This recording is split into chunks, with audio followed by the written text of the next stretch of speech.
마태복음 5장 1절부터 12절까지 한 절씩 교독하시겠습니다.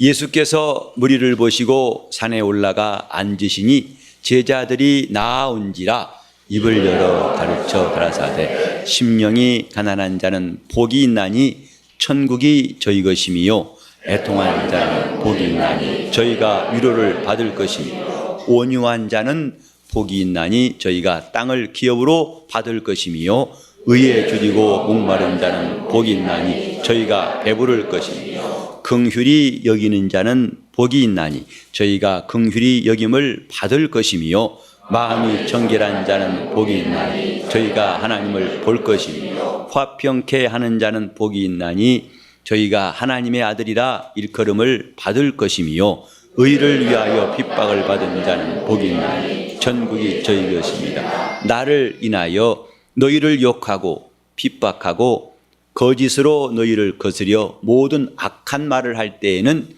너희에게 복이 있나니 기뻐하고 즐거워하라. 하늘에서 너희의 상이 큼이라. 너희 전에 있던 선지자들을 이같이 핍박하였느니라. 우리가 이 성경을 읽은 지도 2달이 넘었습니다. 한 본문을 연거푸 8주 동안 읽는 것도 매우 드문 일일 것인데 오늘 8번째 시간에 의를 위해 핍박을 받은 자는 복이 있다 하신 주의 말씀을 또 우리가 잘 듣기를 원합니다.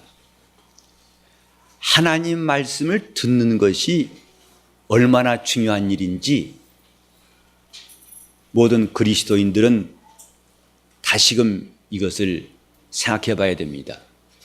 어떤 종교치고 들으란 말을 강조하는 종교는 드뭅니다. 근데 기독교는 듣는 일에 대해서 무척 강조하고 있죠. 왜냐하면 하나님이 말씀하신 분이기 때문에 그렇습니다.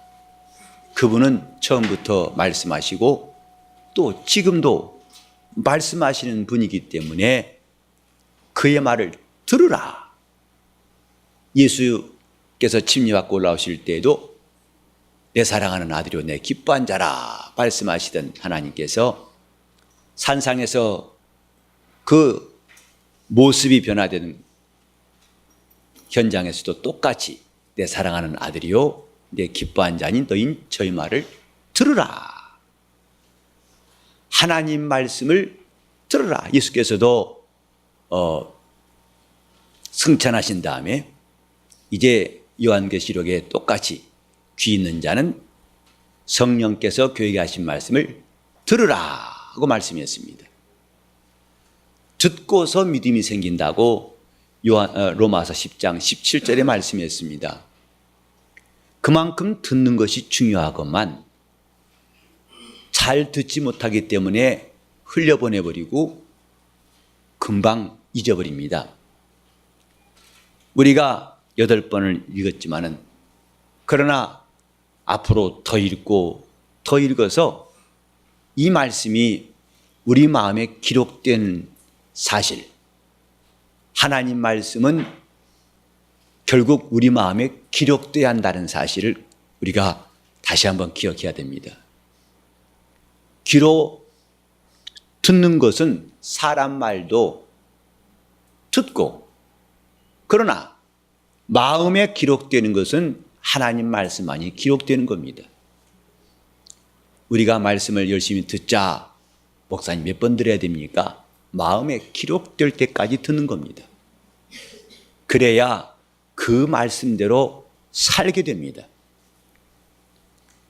여기에 10절부터 12절까지 한 말씀이에요. 지금까지는 한 절마다 심령이 가난한 자는 이렇다. 또 애통한 자는 이렇다. 복 있는 자에 대해서 한 구절씩만 말씀했는데 마지막에는 지금 3구절에 걸쳐가지고 주님이 말씀하고 있어요. 한 가지 내용을 10절과 11절과 12절에 강조하시고 더 분명히 말씀하시는 것은 그만큼 주님이 이 말씀을 우리에게 강조하신다고 생각합니다. 의를 위하여 핍박을 받은 자는 복이 있다.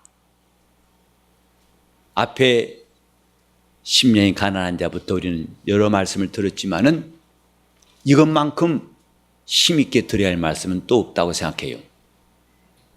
의에 줄이고 목마른 자가 배부름 얻을 것이라고도 들었습니다마는 그 의에 줄이고 목마른 정도가 아니라 이제는 의를 위하여 핍박을 받은 자가 복이 있다. 여기 보면은 10절에는 의를 위하여, 11절에는 나를 인하여 라고 되어 있어요. 헬라어 성경 보면은 인하여와 위하여 똑같은 단어입니다. 같은 단어를 한 번은 위하여, 한 번은 인하여라고 번역해 놓았어요. 우리는 의를 위하여 핍박받는단 말을 다시금 주님이 깨닫게 하신 거예요. 나를 인하여 핍박받는 것이다 라고 하신 겁니다.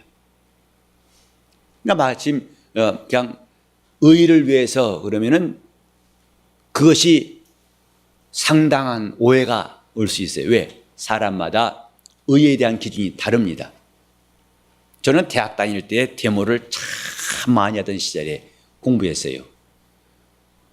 학교 갈 때마다 회개했습니다. 하도 체류탄 가스가 많아가지고 교문에서부터 눈을 뜰 수가 없어요. 뿌연 밀가루 같은 것이 길가에 수북이 쌓여있고 그 매캐하고 재채기 나오고 눈물이 줄줄 흐르는 거의 그게 매일매일. 또 직접 체류탄 터뜨리고 그 뿌연 연기 속을 강의실에 있을 때도 재채기를 연신했어요. 그게 회개 눈물이면 참 좋겠는데 그렇게 아무리 체류탄 가스 마셔도 회개는 안 나오더라고요. 자, 그때 데모한 사람들이 주로 기독교 학생회 멤버들이 주축이 되고 데모였거든요. 그래가지고 모든 데모 배우를 종기대고 학생회가 조종하고 그래서 데모가도 다 그들이 공급했어요. 찬송가, 복음성가도 많이 각색해서 가사 바꿔가지고 해서 기억나요.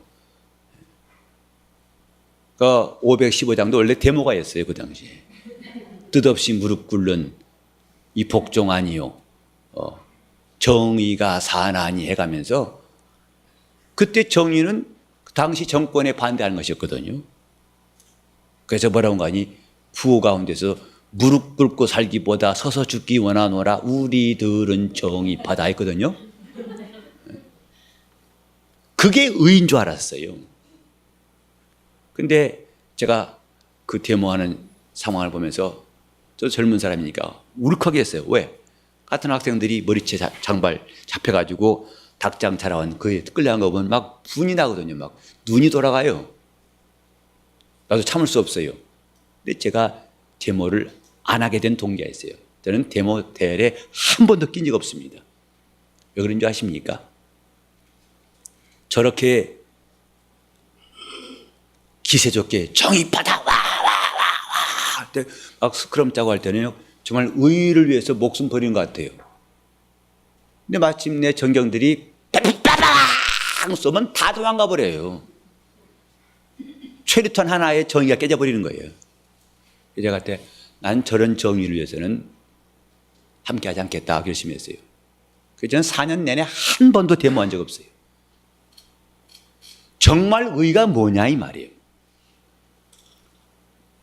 이 세상의 의는 자꾸 바뀝니다. 이 정권 때의 의와 다음 정권 때가 바뀝니다. 성경은 그 의를 위해서 말하는 것이 아니고 나를 인하여 했어요. 성경이 말씀하시는 의는 예수 그리스도를 말합니다. 그를 위하여 핍박을 받은 자는 이 뜻이에요. 예수의 이름을 위하여 핍박받은 자는 복이 있느니라. 하나님께서 우리에게 참 이해하기 힘든 말씀을 하신지 몰라요. 왜? 공부 열심히 한 자는 복이 있느니라 그러면 금방 납득될 겁니다. 또 열심히 일한 사람은 나중에 복 받느니라 그럼 금방 이해될 겁니다. 근데 핍박받는 자는 복이 있다 하셨어요.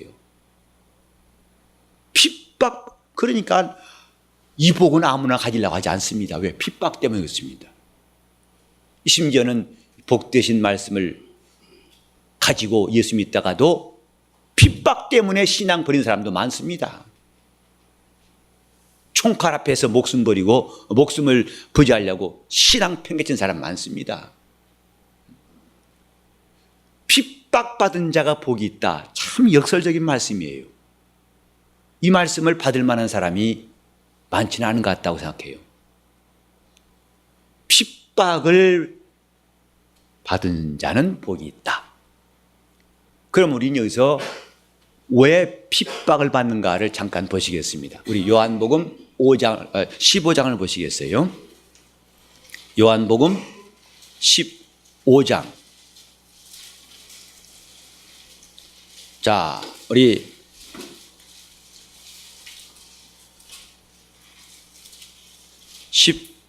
18절부터 21절까지 한 절씩 교독하겠습니다. 세상이 너희를 미워하면 너희보다 먼저 나를 미워한 줄을 알라. 너희가 세상에 속하였으면 세상이 자기 것을 사랑할 터이니 너희는 세상에 속한 자가 아니요 도리어 세상에서 나의 택함을 입은 자인 고로 세상이 너희를 미워하느니라. 내가 너희더러 종이 주인보다 더 크지 못하다 한 말을 기억하라. 사람들이 나를 핍박하였은즉 너희도 핍박할 터이요 내 말을 지켰은즉 너희 말도 지킬 터이라. 그러나 내 이름을 인하여 이 모든 일을 너희에게 하리니 이는 나 보내신 일을 알지 못함이니라. 세상이 예수를 미워한다고 주님 말씀하셨어요. 그러므로 너희도 미워할 것이다. 나를 핍박하였기 때문에 또 너희도 핍박할 것이다. 예수를 따르고 그를 위한 사람들이 왜 핍박받는가에 대해서 주님이 말씀하셨습니다. 이는 너희가 세상에 속하지 아니한 영고다. 오히려 나의 택함을 입은 자인 거로 세상이 너희를 미워하느니라. 그러므로 예수를 따르면 따를수록 핍박이 오게 되어 있고 예수의 말씀대로 살면 살수록 핍박이 오게 되어 있고 예수의 이름을 위하면 위할수록 핍박은 오게 되어 있습니다. 이 당연한 이치를 우리가 어떻게 이해할까요? 사람들은 모든 어려움에 대해서 핍박이라 생각합니다. 그러나 핍박은 두 가지가 있어요. 하나는 자기의 성품과 약점 때문에 욕을 먹고 핍박받는 것도 있습니다. 그런가 하면 본문에 있는 것처럼 예수 그리스도 때문에 그를 따르는 자가 되었기 때문에 그의 말씀대로 살다 보니까 전에 없던 핍박이 오고 욕을 먹는 일도 있습니다. 하지만 이 둘은 전혀 수준이 다르고 결과가 다릅니다. 오늘날 한국교회가 욕먹는 거 아시죠? 이제는 예수 믿는다고 말하기도 부끄럽습니다. 특별히 목사라고 하는 것도 소개하기가 아주 요새는 어려울 때 됐어요. 세상이 무척 욕합니다. 근데 교회가 예수 이름을 전해서 이렇게 욕먹는다면 잘 감사하겠어요.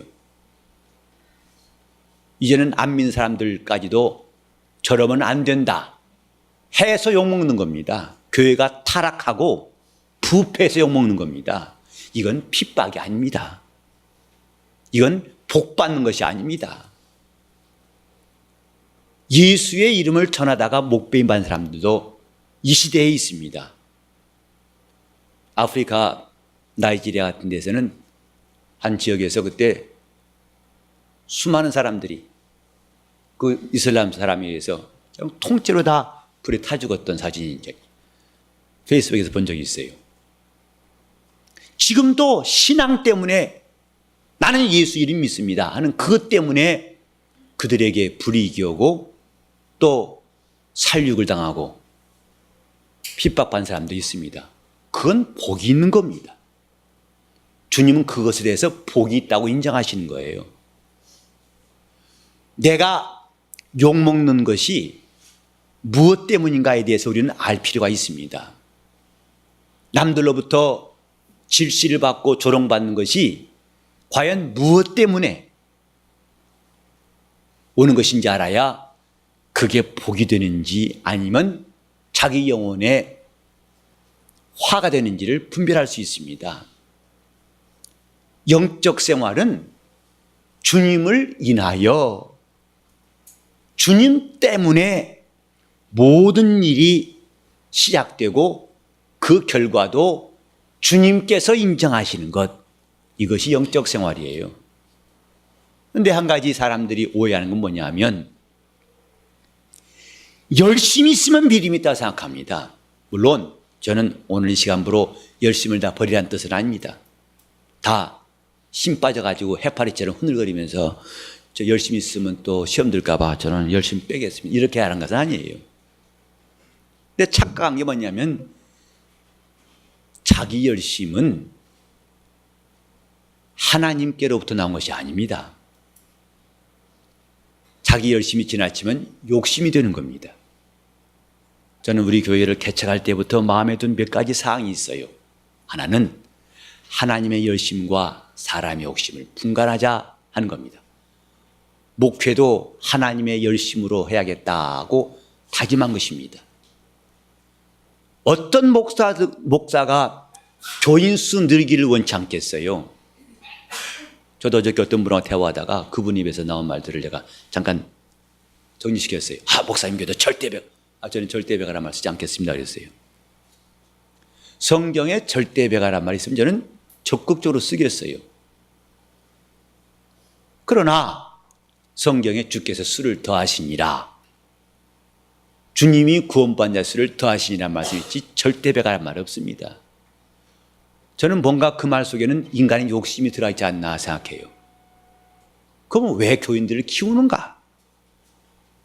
근데 절대배가를 외친 결과에 주고 과연 주님이 원하는 성장했다고 느낄 만한 증거보다는 오히려 어두운 면들이 많다고 생각해요. 지금 사람의 욕심은 하나님 열심과 모양은 비슷할지 몰라도 그 다음에 금방 결과가 달라집니다. 하나님의 열심으로 한 것은 후유증이 없어요. 교회를 이롭게 하고 많은 의의 열매가 나오는 것이 하나님의 열심입니다. 그러나 사람의 열심은 반드시 후유증이 있습니다. 그건 100% 제가 보장할게요. 어떤 사람 전도 무지하게 열심히 한 사람이 있었어요. 이 사람은 매주간 사람 데리고 와요. 매주간. 그래서 그 사람으로 인해서 구역이 만들어지고 지구가 만들어질 판이에요. 교구가 만들어질 판이에요. 근데 속 무더기 썩입니다. 교인끼리 싸움박자리는 꼭 그 사람이 껴 있어요. 문제 있기 때는 꼭 그 사람이 그 안에 있습니다. 그래서 그런 마음도 생각해 봤어요. 저 사람이 열심히 전도한 건 플러스라고 하자. 저렇게 문제 일으키는 건 마이너스라고 하자. 과연 합산하면 제로가 될까? 마이너스일까 싶은 마음 들었어요. 사람들은 좀 열심히 있다는 그거 가지고 내가 믿음이 충만하고 또 그것이 하나님 뜻을 이룬다고 생각합니다. 열심히 있어서 이루는 것은 아닙니다. 순종할 때 이루어지는 것입니다. 큰 소리 친다고 되는 것이 아니라 작은 목소리일지라도 주님을 사랑하는 사람들에 의해서 주님의 교회는 이루어져 가고 있어요. 누가 주님을 순종하는가 중요한 것입니다. 열심히 중요한 게 아닙니다. 그래 바울 사도도 고린도전서 11장 1절 이하에 보니까 내가 하나님의 열심으로 열심을 낸다 그랬어요. 하나님의 열심으로 열심을 낸다. 하나님의 열심으로 하는 것은 한 가지 특징이 있습니다. 뭐냐면 자기의 유익을 구하지 않습니다. 다른 말로 하면 자기가 손해보는 겁니다. 자기 뜻이 무너지는 겁니다. 그런 특징이 있어요. 그러니까 목사는 교인들이 열심히 없는 것도 고민이고 열심히 때로는 많은 것도 고민될 수 있어요. 왜냐하면 열심히 많다 보면 목사님 나 이렇게 하고 싶은데 해주세요. 안 할까요? 관둬요. 까짓 거. 이러면 목사는 협박당한다 이 말이에요. 겁나요. 저 말 들어줘야 할 텐데 싶은 마음이 부담 생긴다 이 말이에요. 근데 여러분 제가 여러분 말 드려야겠어요. 주님 말씀 드려야겠어요. 이 사람은 이 사람도 열심히 있고 전 저 사람이 열심히 있어요. 서로 들어달라면 내가 어떻게 하겠냐고요. 주님의 말씀을 맡은 자로서 목회해야 한다는 것이 목사의 짐이에요. 많은 고민이 있는 겁니다. 근데 어떤 사람은 자기 말도 안 한다고 교회 나가버린 사람도 있어요. 목사 내 말 안 듣는다는 거예요. 하나님의 열심은 그런 것이 아닙니다. 교회를 세우는 겁니다. 남들에게 유익을 주는 겁니다. 자기는 손해보는 겁니다. 이것이 하나님의 열심이에요. 이렇게 할 때는 핍박이 온다는 거예요. 자기 열심으로 할 때에도 물론 핍박이 옵니다. 그건 자기 허물 때문에 나오는 것이죠. 그런데 하나님의 열심으로 하나님 열심을 할 때에 우리 생각에는 자기 열심을 할 때는 핍박한 것은 당연하고 하나님의 열심을 할 때는 다 칭찬하면 좋겠지만 둘 다 핍박이 온다 이 말이에요.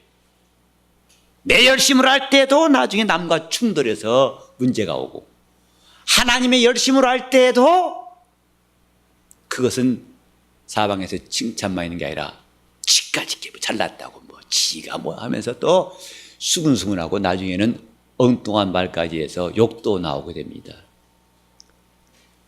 핍박이 있어요. 다 핍박이 있어요. 그래서 저는 이 핍박과 저 핍박이라고 하고 싶어요. 이 핍박과 저 핍박. 근데 교회 생활을 오래 하다 보면 요령이 생겨가지고 야야야야 그렇게 튀지도 말고 적당해. 그래서 나서지도 말고 빠지지도 말고. 그러니까 너무 설친 사람 보니까 저러면 못 쓰겠다. 그래서 난 저런 사람 안 될 테 해서 아예 빠집니다. 그러니까 자기 열심으로 나오는 자기의 고집대로 하다가 나오는 핍박 이런 문제를 보고서 아예 구덕이면서 못 담근다고 아예 야야야야 나서지 마. 또 이제는 하나님의 열심을 하는 사람 보고 저거 봐. 저거 오늘 손해야 되게. 저러면 참 손해잖아. 빠져. 그래서 기가 막힌 자기 답을 얻었어요. 빠지지도 말고 나서지도 말고. 그래서 그 사이에 서 있는 것이 가장 신앙생활 잘한 것처럼 생각하기도 합니다. 하지만 그건 잘한 게 아닙니다. 빠지지도 말고 나서지도 말고. 오늘 또 그 말만 쓰지 마세요. 집에 가가지고 야 그거 진짜 좋은 말이야. 이거 내가 지금까지 듣고 다녔던 말이 이 말이었구나. 그게 정답이네 하지 말고 이 핍박과 저 핍박 사이에 하나는 하나님 뜻대로 함으로 나온 핍박이요, 하나는 자기 열심대로 나온 핍박이요. 이 사이에 있는 사람들이 대부분입니다. 교회에서는 대부분이 그 사이에 있는 사람들이. 그러니까 여기도 아니고. 그래서 제가 이제 그 관념적인 신앙이란 말을 설명할 때 이쪽도 아니고 저쪽도 아니고 저는 그렇게 설명하고 싶어요. 많은 교인들이 관념적 신앙, 그 관념적이란 말이 너무 어려워서 애매히 생각할까 봐 제가 말한 것은 정말 너는 예수를 믿고 그의 사심을 증거할 수 있냐? 아니. 확신이 있냐? 아니. 그럼 나 안 믿어? 그것도 아니. 확신과 불신 사이에서 왔다 갔다 하는 것, 그게 관념적 신앙이에요. 믿는 것도 아니고 믿지 않는 것도 아니고 아는 것도 아니고 모르는 것도 아니고 하는 것도 아니고 하지 않는 것도 아니고 기가 막힌 사람들입니다. 보통 기술자들이 아니에요. 이것이 이제 오랫동안 신앙생활 하면서 나름대로 교회에서 생존 방법이라 해서 그런 걸 터득한 모양인데 그건 자기 영혼에 유익하지 않습니다. 주님 그렇게 그 사이에서 줄타기 하듯이 왔다 갔다 하는 사람을 복있다 하신 적이 없어요. 오히려 요한계시록 3장 14절 이하에 보면 차든지 덥든지 하라고 말씀하셨어요. 라오디게아 교회에게 말씀하셨죠. 우리는 주님이 나를 위해서 핍박받았다고 인정하신 사람들, 그 사람에 대해서 복이 있다 하실 뿐만 아니라 기뻐하고 즐거워하라. 또 하늘의 상이 큽니다 하고 말씀하셨어요. 다시 말해서 얼마나 우리는 오늘 이 말씀에 적극적으로 행동해야 할 것인가를 주님이 보이신 거지요. 나서지도 말고 빠지지도 말고 이런 신앙생활 우리는 부러워하지 맙시다. 자기 영혼을 위해 부러워하지 마세요. 있어도 그만 없어도 그만. 근다고 너무 설쳐돼가지고 맨날 교회나 문제 일으키고 자기 마음대로 안 되면 토라진 사람들 그것도 되지 말고 의를 위해 핍박받는 사람 되시기를 바랍니다. 주님 때문에 주님이 원하신 일이라면 겁도 없이 그저 순종하다 보니까 거기에 거센 풍랑 맞바람이 치고 욕도 먹게 됩니다. 여러분 지금까지 신앙생활 하면서 욕 좀 잘 써보셨어요? 저도 많지는 않지만 욕 좀 먹어봤어요. 욕 좀 먹어봤어요. 맛이 괜찮아요. 욕 먹는 것 자체는 맛이 안 좋은데요. 이렇게 욕 먹으면 하늘에 상이 있다는 말씀 때문에 맛이 괜찮습니다. 우리가 욕을 안 먹기 위해 신앙생활하는 거 꼭 지혜로운 것만은 아닙니다. 우리 예수께서 말씀하시기를 바로 세 가지. 나 때문에 너희를 욕하고 핍박하고 거짓으로 너희를 거스려 악한 말을 할 때에는 너희에게 복이 있느니라.